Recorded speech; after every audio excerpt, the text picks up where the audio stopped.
Now on Spotify. Getting NPR News Now from Spotify. Here's the latest episode, NPR News, February 13th, 2025, 6 p.m. Est. Live from NPR News in Washington, I'm Janine Herbst. The Prime Minister of India is in Washington, D.C. to meet with President Trump. But first, he met with tech billionaire Elon Musk. As NPR's Tamara Keith reports, Musk is also currently a special government employee, leading a project to slash the size of the federal government. Musk still owns Tesla, SpaceX, Starlink, and the social media site X. Modi's account on X posted a photo of the prime minister meeting with Musk with American and Indian flags behind them. Of the meeting, President Trump said he assumed Musk wants to do business with India. I would imagine he met possibly because, he's running a company.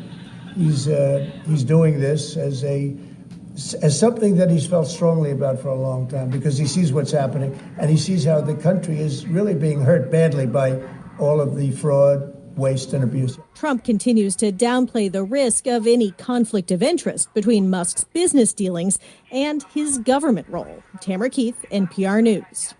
A federal judge has extended for another week the pause on the Trump administration's plan to put thousands of federal employees of the U.S. Agency for International Development on paid leave.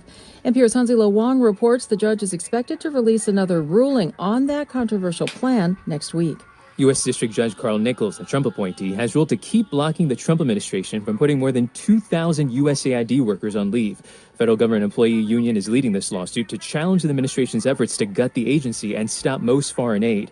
In court, the administration's attorneys argued it's conducting a review of USAID's work to make sure it's aligned with Trump's foreign policy. But its challengers say the administration is overstepping its limited authority over an independent federal agency created by Congress. Before the judge issues another ruling next week, the administration is expected to tell the court how it plans to ensure the safety of overseas USAID employees is not put at risk if they are put on leave and lose access to work email and security warnings. Hanzila Wong, NPR News, Washington. Scores of early career federal employees are being fired from several agencies today. NPR's Jeff Brumfield reports on the firings at the Department of Energy. Two officials at the Energy Department confirmed the firings to NPR. They spoke on condition of anonymity because they were not authorized to speak to the press. The firings are of so-called probationary employees who have worked for less than 2 years in the federal government. According to one of the sources, the employees are being fired without notice or severance.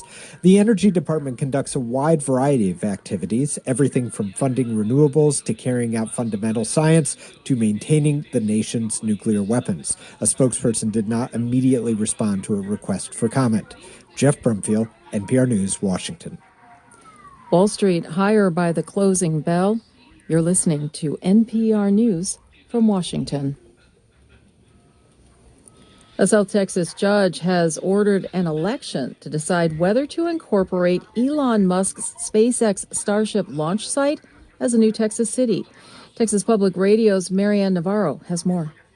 The general manager of Starbase has said creating a new Texas city would make it easier to build amenities for SpaceX employees and others living near the SpaceX launch site. SpaceX filed a petition in December to local officials asking to make Starbase an incorporated territory. Cameron County Judge Eddie Trevino says the petition met all statutory requirements and was signed by at least 10% of qualified voters as required by law. The election will be held during the general May 3rd election in Brownsville. If approved, Starbase would be a Type C Texas municipality, which has less than 5,000 residents and functions with a mayor and 2 commissioners.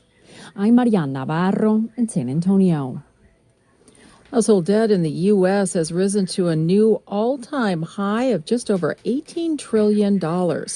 A report released today by the Federal Reserve Bank of New York says that includes credit cards, mortgages, auto, and student loans. For credit cards, the report says Americans' total balances now stand at a record high of $1.2 trillion, though credit card debt typically does go up at the end of the year because of holiday shopping. Delinquencies, which are missed payments on credit card bills, also ticked higher in the fourth quarter. U.S. futures contracts are trading flat at this hour. I'm Janine Herbst, and you're listening to NPR News from Washington. Listen to this podcast sponsor-free on Amazon Music with a Prime membership or any podcast app by subscribing to NPR News Now Plus at plus.npr.org. That's plus.npr.org. Detrás de la irreverencia y el desparpajo de Valentina Taguado, hay una mujer que se enfrentó cara a cara con sus traumas, y esa es su gran fortaleza. Quería presentarte, pero es que soy impresentable. No, qué chiste tan malo. Re malo. Re malo. No, Como lo los impresentable tuyos. sería... ¡Ah!